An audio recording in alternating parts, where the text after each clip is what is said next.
Hello class 12 के हाल चाल। तो आज एक बहुत ही इंपॉर्टेंट लेक्चर देखने वाले हैं हम, इसको मिस मत करना क्योंकि यहाँ पे ये छोटा सा लेक्चर होगा लेकिन बहुत कुछ आपको समझ में आएगा और हो सकता है कि इस लेक्चर पे बेस्ड आपको एग्जाम में सीधा सीधा क्वेश्चन देखने को मिल जाए इस चैप्टर से। चैप्टर अपना चल रहा है चैप्टर नंबर 4 डिटर्मिनेंट, और आज हम सीखने वाले हैं 2-3 बहुत ही इंपॉर्टेंट चीज़ें। जैसे पहले हम सीखेंगे कि एरिया कैसे फाइंड आउट करते हैं डिटर्मिनेंट की मदद से किसी ट्रायंगल का, ठीक है। और फिर हम सीखेंगे कि भाई जब हम डिटर्मिनेंट की मदद से ट्रायंगल का एरिया निकालते हैं तो हमें किन किन पॉइंट्स का ध्यान रखना होता है। साथ ही साथ हम एक और चीज़ सीखेंगे कि किसी लाइन की इक्वेशन हम कैसे फाइंड आउट कर सकते हैं डिटर्मिनेंट का यूज करके, और ये जो तरीका हम लगाते हैं ऐसा क्यों लगा पा रहे हैं, ठीक है। तो ये सारी चीज़ें यहाँ पे हम सीखने वाले हैं। साथ ही साथ आपकी एनसीईआरटी के एग्जाम्पल नंबर 6 और 7 का भी सॉल्यूशन देखेंगे। तो इतनी सारी चीज़ें हम यहाँ पे इस वीडियो में करने वाले हैं, बहुत ही आराम से आपको समझ में आ जाएगा जो भी मैं पढ़ाने वाला हूँ उसको, ठीक है। देखो, मान लो कि अगर आपके पास कोई ट्रायंगल है, ट्रायंगल का नाम है ABC, और आपको ABC तीनों के ही कोऑर्डिनेट्स दिए गए हैं। ए के कोऑर्डिनेट है x1 y1, बी का x2 y2 और सी का x3 y3, और डिटर्मिनेंट की हेल्प से आपको इसका एरिया निकालना है।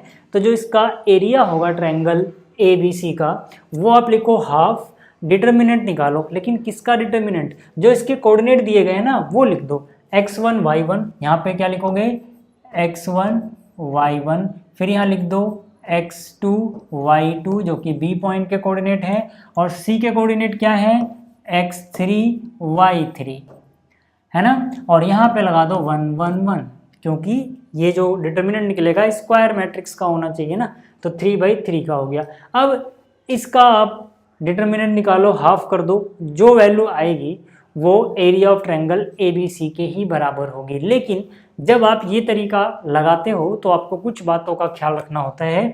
जैसे पहली बात कि जो एरिया है वो कोई भी किसी भी चीज़ का हो, नेगेटिव नहीं हो सकता, ठीक है। इसीलिए जो भी आप डिटर्मिनेंट की वैल्यू फाइंड आउट करते हो सकता है वो नेगेटिव भी आ जाए। तो वहाँ पे आपको क्या करना है, आपको जब भी ये वैल्यू निकालो तो ध्यान रखना है कि आपको एब्सोल्यूट वैल्यू ही लेनी है। यानी कि अगर डिटर्मिनेंट किसी का -5 भी आ रहा है तो उसको आप 5 कंसिडर करोगे, ठीक है। -20 आ रहा है तो 20 कंसिडर करोगे, ठीक है। इस तरह से पहली बात तो आप ये ध्यान रखना।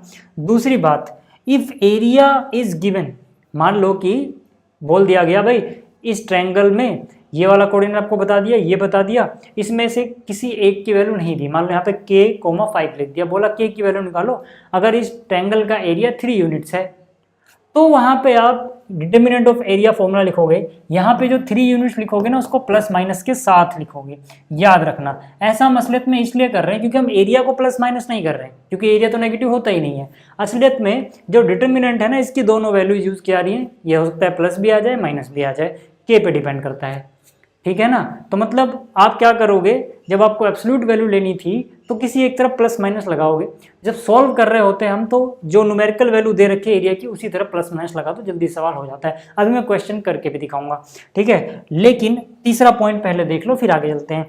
आपको याद रखना है कि अगर ABC तीनों कोलिनियर पॉइंट हो, सोचो यार, अगर ABC कोलिनियर पॉइंट होंगे, A यहाँ पे होगा, B यहाँ पे होगा, C यहाँ पे होगा, तीनों एक ही लाइन पे आएंगे, तो क्या कोई ट्रायंगल बनेगा?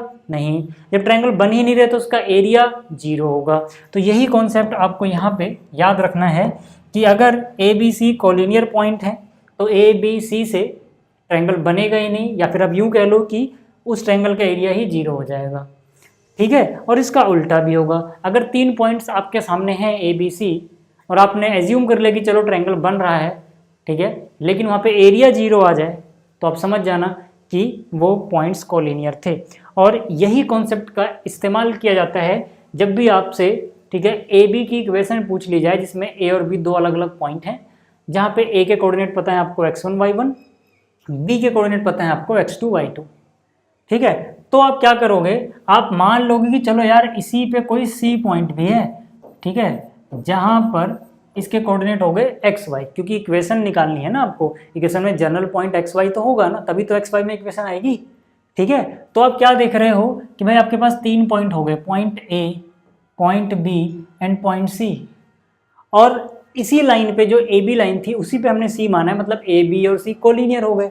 तो इसका मतलब क्या है कि अगर हम ये मान रहे हैं कि C जो है वो लाई करता है लाइन पे ही, तो ABC कोलिनियर है, इसका मतलब ABC से कोई ट्रायंगल असलियत में बन ही नहीं रहा है, या फिर अगर हम मान के चल रहे हैं थोड़ी देर बन जाएगा तो उसका एरिया ही 0 होगा। बस यही कॉन्सेप्ट इस्तेमाल करो, ठीक है। अब एरिया आपको निकालना आ गया, 1/2 लिखना है, x1 y1 यहाँ लिख दिया, x2 y2 यहाँ लिख दिया, x और y यहाँ लिख दिया और 1 1 1 लगा दिया, इसका डिटर्मिनेंट निकाला। तो ये जो इक्वेशन है इसको सॉल्व करोगे तो आपको इक्वेशन ऑफ लाइन मिल जाएगी। चलिए अब क्वेश्चन करते हैं, अगर आपने ये चीज़ें समझी हैं तो। यहाँ पे कह रहा find the area of triangle whose vertices are 3 8 -4 2 5 1।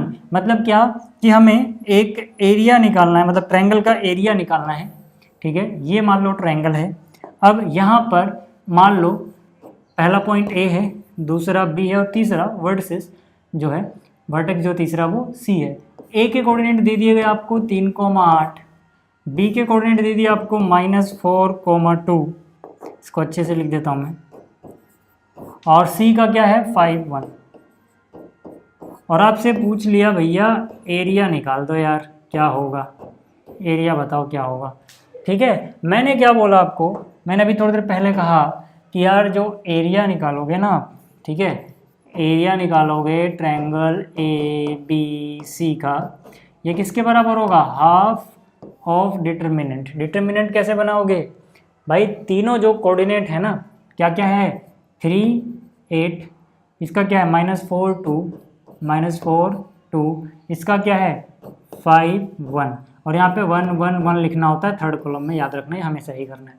ये कैलकुलेट कर लो, एरिया मिल जाएगा आपको। इसकी जो भी वैल्यू आएगी एब्सोल्यूट वैल्यू लेनी है, अगर नेगेटिव आती है तो पॉजिटिव ही लिखना, ठीक है। अब ये तो आपको आता है, ठीक है। अब इसको थोड़ा सा, ठीक है, इधर रख देता हूँ मैं, ठीक है, या फिर एक काम करते हैं ना, इसको थोड़ा सा साइड में कर देते हैं यहाँ पे, ठीक है। अब ये तो आपको आता है यार, एक्सपेंड कर लो ना किसी के भी अलोंग, ठीक। जैसे मैं फर्स्ट रो के अलोंग एक्सपेंड कर रहा हूँ, ठीक है। अब ये हमारी इच्छा है कि हम किसके अलोंग एक्सपेंड करना चाहते हैं, कहाँ हमें ज़्यादा सुविधाजनक लग रहा है, ठीक। तो यहाँ पे आ जाओ, यहाँ पे मैंने लिखा 3, डिटर्मिनेंट निकालना तो आपको आता ही है, ठीक है। तो 3 लिखा है, मतलब इसको और इसको ढक दोगे, 2 एकम 2 1 एकम 1, यानी 2 1 जा 2 1 1 जा 1, 2 -1 आ जाएगा यहाँ पर। तो यहाँ लिख दिया 2 -1, ये क्या हो गया, ठीक है, यहाँ आ गया 2 -1। फिर 8 की जगह -8 लिखोगे, क्यों लिखोगे, कारण मैं आपको बता चुका हूँ, ठीक है। ये हो क्या रहा है, अच्छा 8 लिख दिया, ठीक है। तो यहाँ से -4 और -5 हो जाएगा, ठीक है ना, -4 -5, ठीक है। इसका निशान क्यों बदलते हैं ये सब मैंने आपको बता रखा है, जो हमने इससे पिछली वीडियोस की थी, ठीक है। इससे पिछले लेक्चर्स आपने देखे हैं, मैं उम्मीद करके चल रहा हूँ, ठीक है। फिर क्या है यहाँ पे +1, ठीक, जगह नहीं है तो ट्रायंगल को थोड़ा और इधर करते हैं भाई साहब, ठीक है, जगह तो बनानी पड़ेगी ना, ठीक।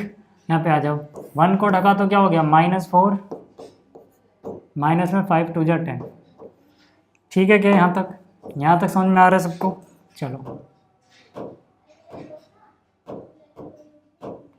ठीक है।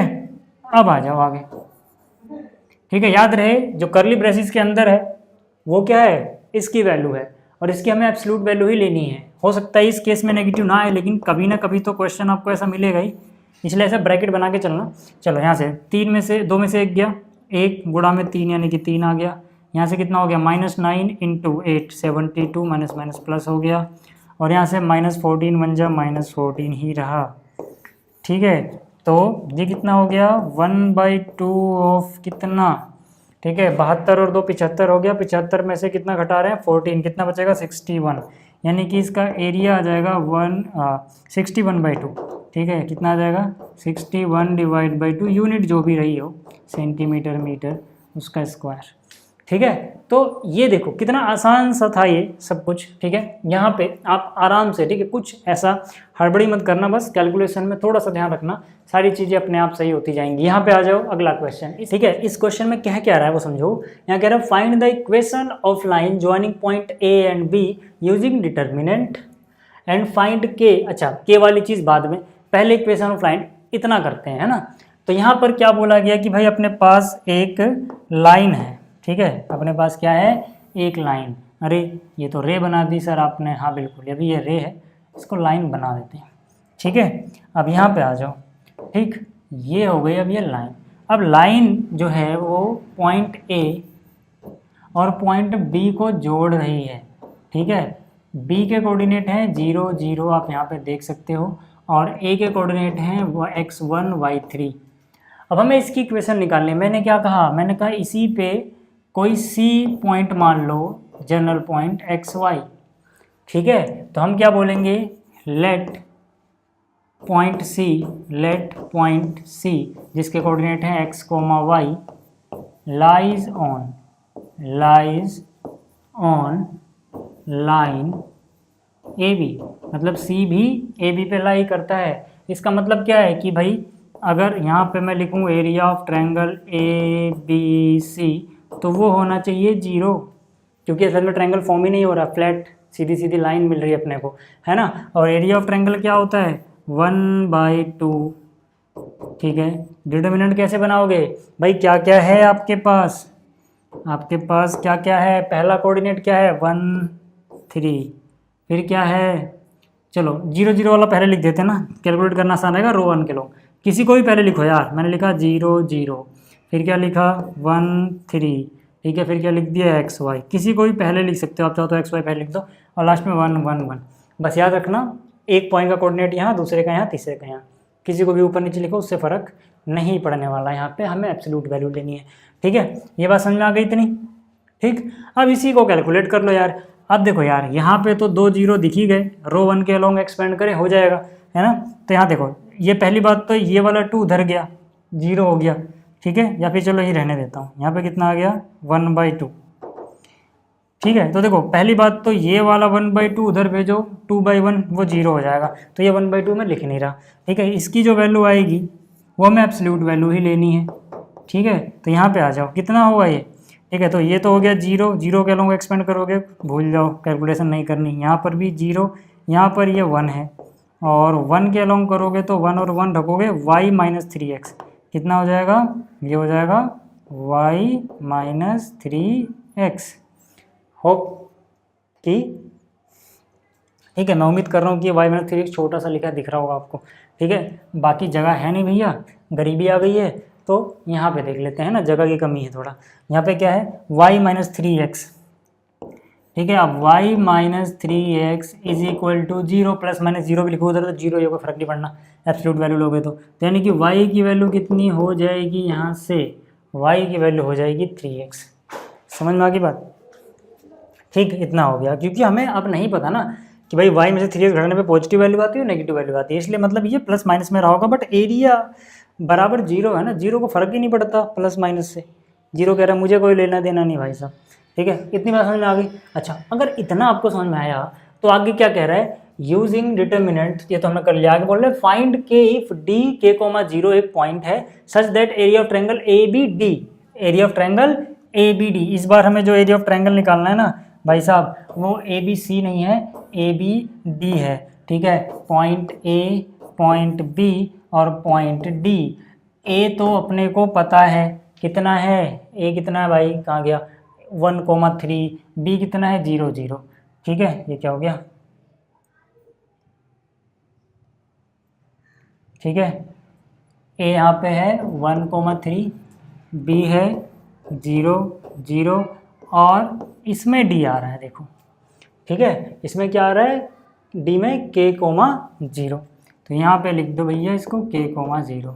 इसका एरिया हमें बताया गया है ना, यहाँ पर इस ट्रायंगल का एरिया जो है ना वो बताया गया है 3 स्क्वायर यूनिट्स, ठीक है। 3 स्क्वायर यूनिट्स, 3 स्क्वायर यूनिट्स।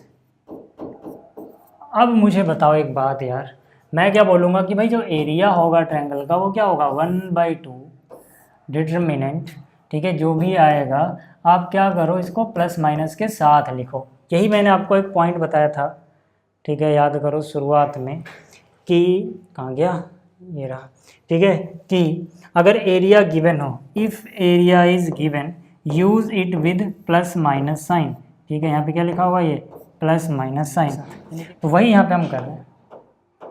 असलियत में एरिया को फिर से बोल रहा हूँ, प्लस माइनस नहीं लेते हैं, असलियत में यहाँ की हमें एब्सोल्यूट वैल्यू लेनी थी, तो उसके लिए पहले से ही प्लस माइनस लगा दिया, ठीक है। तो बस ये डिटर्मिनेंट में वैल्यू फिल कर दो यार, क्या क्या है अपने पास, एक 0 0 है तो यहाँ लिख दिया 0 0, दूसरा क्या है भाई साहब 1 3 है, यहाँ लिख दिया 1 3, तीसरा पॉइंट क्या है K0 है, यहाँ लिख दो यार, और 1 1 1 कर दो। ठीक है, अब देखो यार बराबर कितना है, +-3, ये 1/2 उधर जाएगा 2/1, उसको क्या कर देगा, +-3 को 2/1, ठीक है ना। और यहाँ क्या बचेगा, देखो यहाँ हो जाएगा 0 + 0, क्योंकि इसके अलोंग 0 इसके अलोंग 0, इन दोनों पॉइंट तो 0 है। ठीक है, यहाँ क्या है 1, यहाँ थोड़ा सोचना पड़ेगा आपको, कितना हो जाएगा 0 माइनस में 3K। ठीक है, तो यहाँ से हो गया 0 - 3K। ठीक है, किसके अलोंग हमने एक्सपेंड किया है, R1 के अलोंग। ठीक है, यहाँ पे आ जाओ, अब यहाँ से कितना हो गया ये -3K = +-6। ठीक है, तो जब यहाँ से एक एक वैल्यू ले लो, इसका मतलब है -3 के बराबर कितना होगा 6 होगा, या फिर -3 के बराबर कितना होगा -6 होगा। तो जब आप इसको +6 ले रहे हो तो k की वैल्यू कितनी आ रही है -2, और यहाँ से k की वैल्यू कितनी आ रही है +2, तो ये दो वैल्यूज आएंगी k की, -2 +2। समझ में आ गई बात। तो ये था, ठीक है, कुछ एग्जाम्पल और कुछ कॉन्सेप्ट। उम्मीद करता हूँ आपको ये वीडियो समझ में आ गई होगी। PDF इसका आपको टेलीग्राम पे मिल जाएगा, याद रखना। ठीक है, सेम नेम से चैनल है AK स्टडी प्लस, वहाँ से आप PDF डाउनलोड कर लेना। 1 घंटे बाद जो भी ये लेक्चर आएगा उसके 1 घंटे बाद PDF आपको मिल जाएगी। तो इस वीडियो को देखने के लिए धन्यवाद, थैंक यू। मिलते हैं फिर अगली वीडियो में।